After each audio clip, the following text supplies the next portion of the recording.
viewers, I Dr. SBK Lal welcome you all in my YouTube channel. मेरे YouTube channel में आपका बहुत बहुत स्वागत है।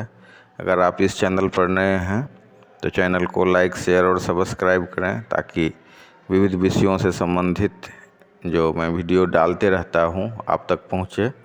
आज हम आपके लिए लेकर के आए हैं electric potential and electric potential due to a point charge. तो सबसे पहले आइए समझते हैं कि इलेक्ट्रिक पोटेंशियल क्या होता है। तो इलेक्ट्रिक पोटेंशियल को जो डिफाइन किया गया है ना, तो वो इस प्रकार से किया गया है।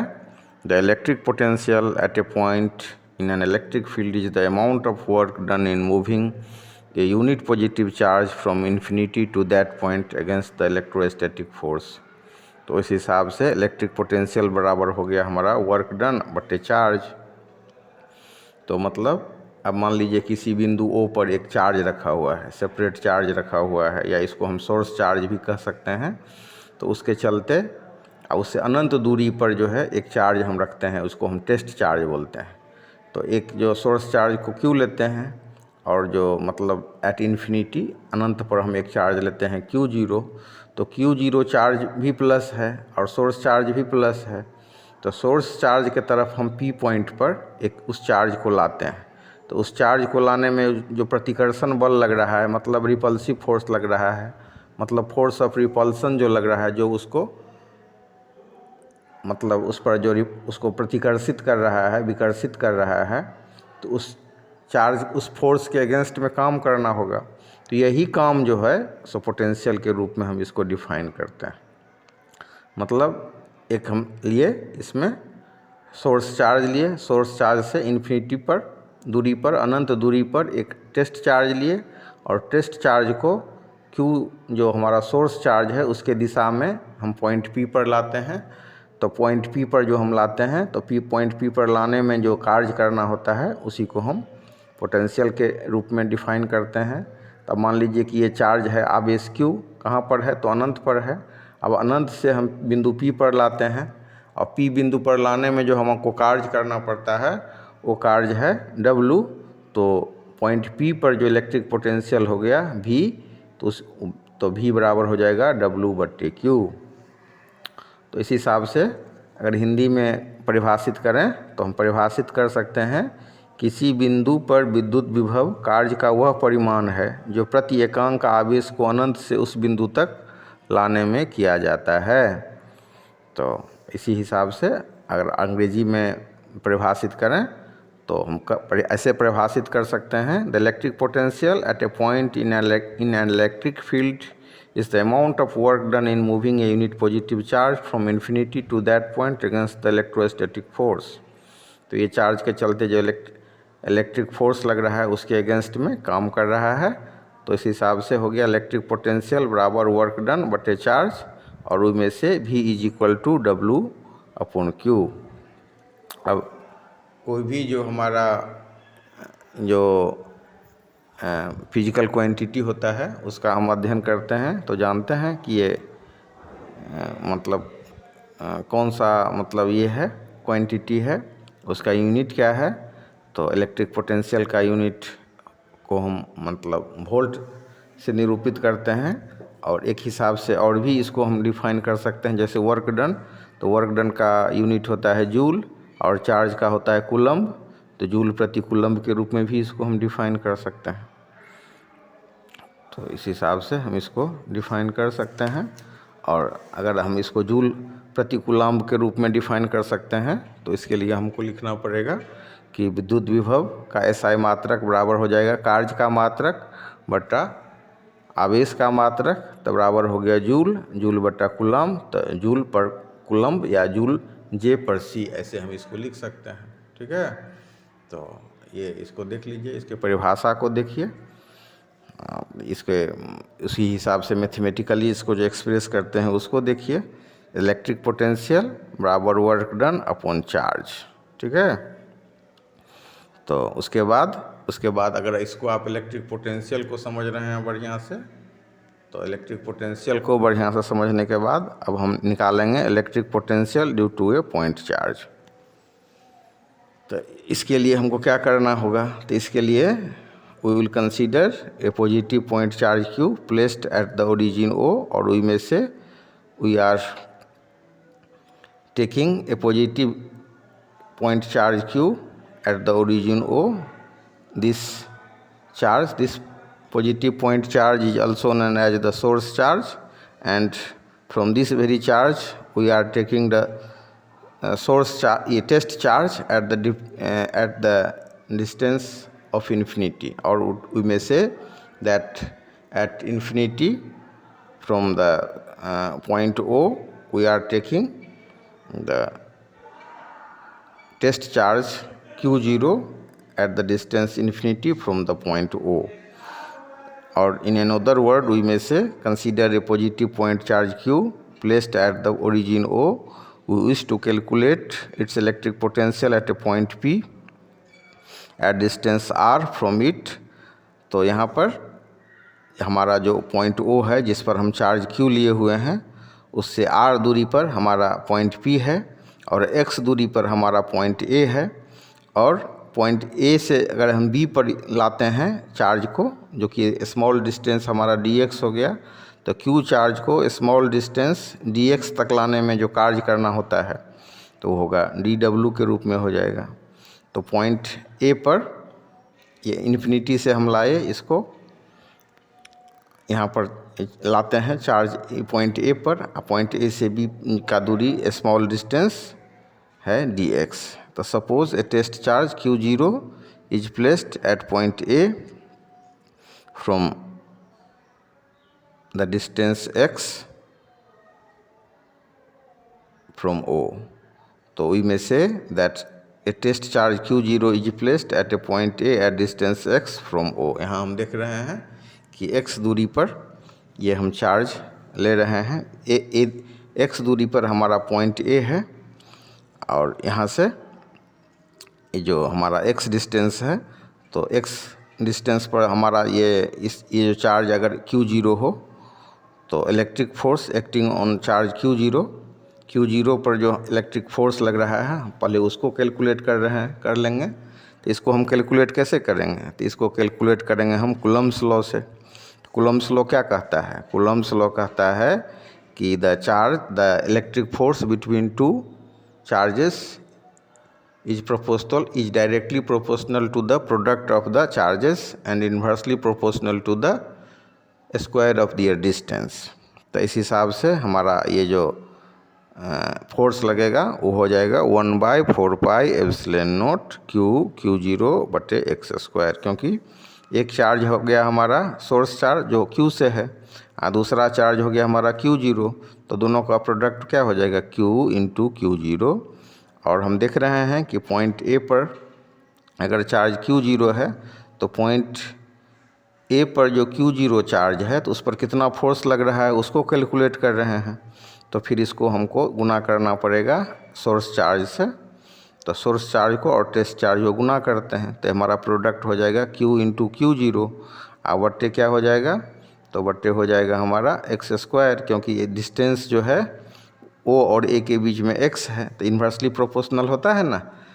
ये कूलम्ब्स लॉ में हम देखते हैं ना, Coulomb's law says that the force between two charge is directly proportional to the product of the charge and inversely proportional to the square of the distance. तो इस हिसाब से हमारा हो जाएगा F is proportional to Q into Q0/x², और इसको हम एक कांस्टेंट से गुना करेंगे तब ये बराबर होगा। तो फिर इस हमारा इक्वेशन बनेगा F बराबर 1/4πε0 Q0/x²। तो इस हिसाब से पॉइंट A पर जो अगर Q चार्ज हो तो पॉइंट A जो है हमारा x दूरी पर है O से, तो x ये हमारा पॉइंट A पर कितना इलेक्ट्रोस्टैटिक फोर्स लगेगा? तो F फोर्स लगेगा, और F का मान कितना हो जाएगा? तो इसको हम कूलम्ब के लॉ से इसको हम डिराइव कर सकते हैं, इसको निकाल सकते हैं। तो ये हमारा हो जाएगा F बराबर 1/4πε0 Q इंटू Q0/x²। अब इसमें हमको समझना क्या है? इसमें समझना है the force F acts away from the charge Q, the small work done in moving the test charge Q0 from A to B through a small displacement dx against the electrostatic force is dw। अब ये dw मतलब ये small work हो गया हमारा, मतलब अब force F कार्य कर रहा है कहाँ पर, तो ये चार्ज Q से कार्य कर रहा है, चार्ज Q के चलते मतलब कार्य कर रहा है, वर्क कर रहा है। अब जो हमारा स्मॉल डिस्टेंस है वो dx है, तो स्मॉल डिस्टेंस तक जब हम चार्ज को डिस्प्लेस कर रहे हैं तो स्मॉल वर्क डन होगा। तो यही जो स्मॉल वर्क डन होगा तो इसको हम कह सकते हैं the small work done in moving the test charge Q0 from A to B through the small displacement dx against the electrostatic force is equal to dw। अब ये वर्क बराबर क्या होता है, तो फोर्स इनटू डिस्प्लेसमेंट होता है। तो फोर्स कितना है, तो F है, डिस्प्लेसमेंट कितना हुआ, तो dx हो गया, क्योंकि dx डिस्टेंस तक ही तो हम इसको डिस्प्लेस कर रहे हैं। तो ये हमारा हो जाएगा F इंटू dx। अब इसका जो एक कंपोनेंट हो जाएगा cos थीटा, थीटा का मान अगर 180 डिग्री है तो इसको हम लिख सकते हैं कि dw बराबर F into d x is equal to f d x into cos 180 degree. अब 180 डिग्री का मान -1 होता है, तो हमारा ये इक्वेशन हो जाएगा dw बराबर F इंटू डी एक्स बराबर F into d x cos 180 degree बराबर -f dx। अब टोटल वर्क जो डन हुआ है उसको कैलकुलेट करेंगे।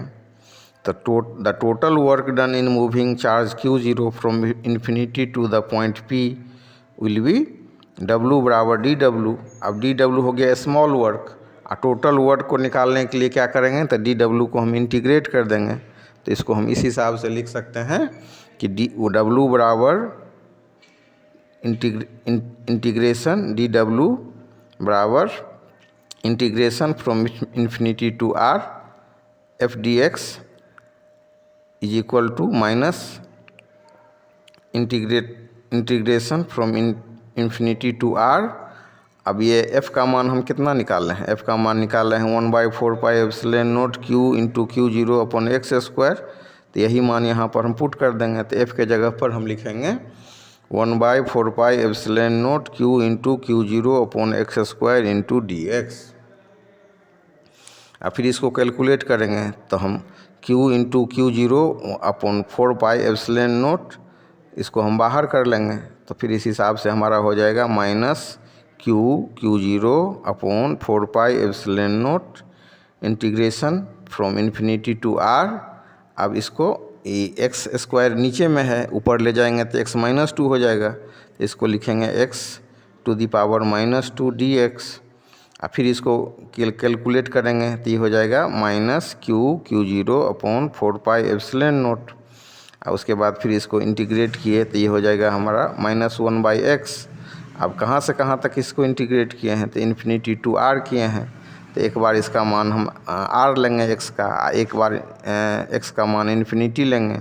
तो इस हिसाब से ये हमारा बनेगा, ये इक्वल हो जाएगा, मतलब -q into Q0 upon 4 pi epsilon naught into Q0 upon x square dx is equal to -q into Q0 upon 4 pi epsilon naught integration from infinity to r x to the power -2 dx is equal to -Q0 upon 4 pi epsilon naught -1/x from infinity to r is equal to q into Q0 upon 4 pi epsilon not.